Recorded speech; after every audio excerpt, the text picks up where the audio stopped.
Ertaga qanaqa kiyim kiysam ekan deb o'ylagan paytingizda hech xayolingizga kafan kelganmi? Bugun o'lganimizdan keyin nimalar bo'lishini tasavvur qilib ko'ramiz. Ko'zlaringizni yuming.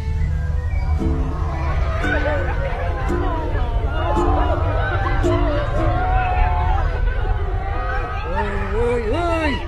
Odam o'lganda mana bunaqa ovoz chiqarib tomosha uchun yig'ilib bo'lmaydi. So'joying tayyormi? Mayitni yuvamiz. E'tibor berdingizmi?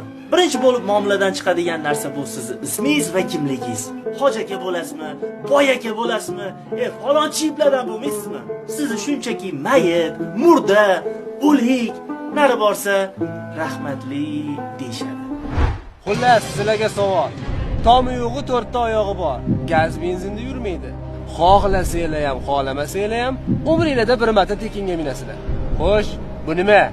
Keling, Rolls-Royce, Lamborghini.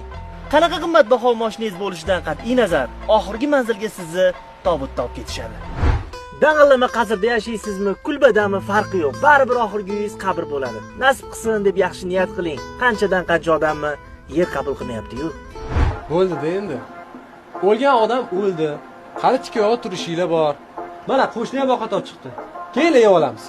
Qabrga qo'yilganingizdan keyin bir necha soat o'tib, yaqinlaringiz dasturxon atrofida yig'ilib ovqatlanishadi.